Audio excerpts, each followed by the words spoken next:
Good day, teachers, students, and viewers.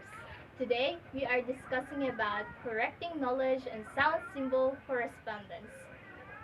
And what is knowledge and sound symbol correspondence?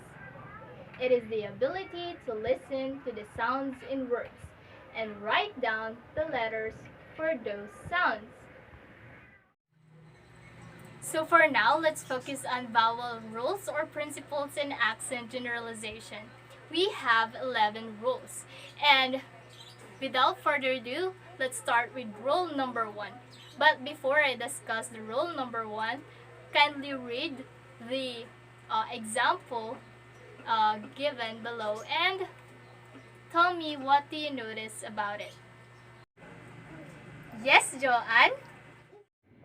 Hi, she, and I noticed, ma'am, that both words have one syllable. Yes, that's right. And aside from that, they both have long vowel sound. And according to the rule number 1, if there is a single vowel at the end of the word, then the vowel letter has a long vowel sound. So now let's proceed to rule number 2. But just like the rule number 1, kindly read the example below and tell me what do you notice about the examples. Yes, Joanne? No, pet. And I noticed, ma'am, that both words have one syllable, but the word no has a long vowel sound, while the word pet has a short vowel sound. Is that correct, ma'am? Yes, very good observation, Joanne. Because according to our rule number 2, if there is a single vowel at the end of the syllable, then this vowel sound has either a long or a short vowel sound. And the word no, which have the long vowel sound, has the same rule with rule number 1. What is the rule number 1 again, Joanne? The rule number 1 states that if there is a single vowel letter at the end of the word, then the vowel letter has a long vowel sounds. Yes, that's right. Then the word pet, which have the short syllable sound, there is a rule there that if there is a vowel letter followed by one or more consonant, then the vowel letter has the short vowel sound. And let's proceed to rule number 3, which states that if the last letter of the word is followed by R, L, and W, then the vowel letter has the long vowel sound.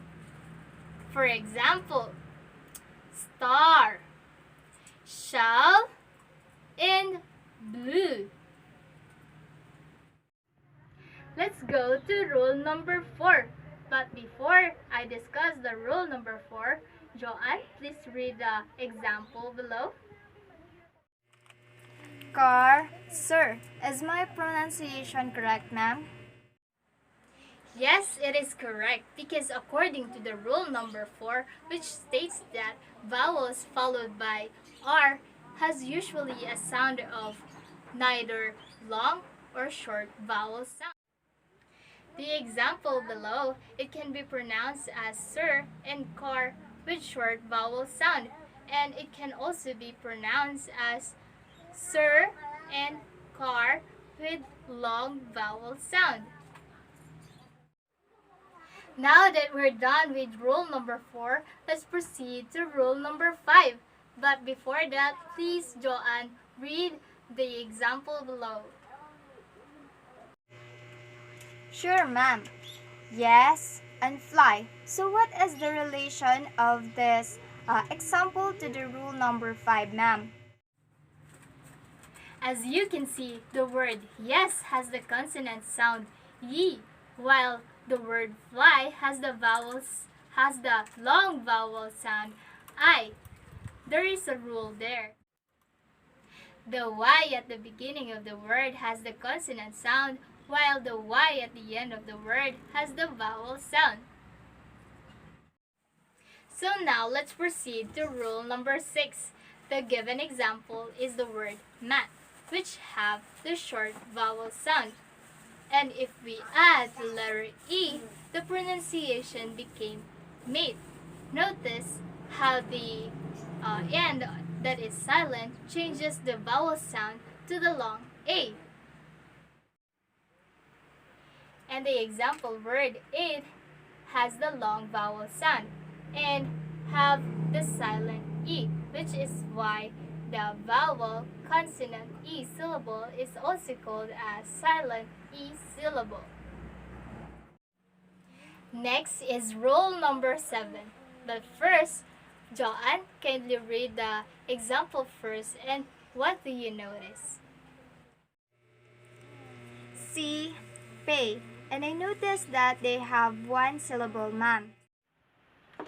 Yes, that's correct. And aside from that, do you know that when AJ, AY, EA, EE, and OA are found together, the first vowel is usually have the long vowel sound and the second one is silent? Do you notice it now in the given example? Okay, very good. That's all about rule number 7. Now, let's proceed to rule number 8. But before that, please read the example given below. And what do you notice about it? Show now. And I noticed that both words have the letter OW, ma'am. Very good observation. And according to the rule number 8, the word OW or O can be heard as sound as show or can be heard as in now. Next is rule number 9, which states that when AU, AW, OU, OI, and OY are found together, they usually blend to form a diphthong. And what is diphthong? Diphthong is a sound formed by the combination of two vowels in a single syllable.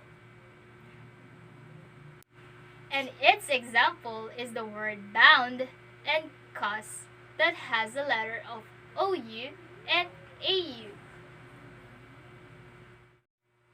So now let's proceed to rule number 10. But before that, Joanne, kindly please read and say what do you notice about the given example. Room, good. And I noticed, ma'am, that the both words have double O. Yes, that's correct, but the right pronunciation of good is only good. It has a short vowel sound, unlike the word room. It has the long vowel sound. And the last rule is rule number 11, which states that if A is the only vowel in a syllable and is followed by L or W, then the vowel sound is neither long or short. I'll give you an example. The word call and law, which have the short vowel sound, and it can also be pronounced as call and law, which has the long vowel sound. So that's all for today's discussion, and I hope you learn a lot. And by the way, I am Ma'am Starlight Joy Silvano.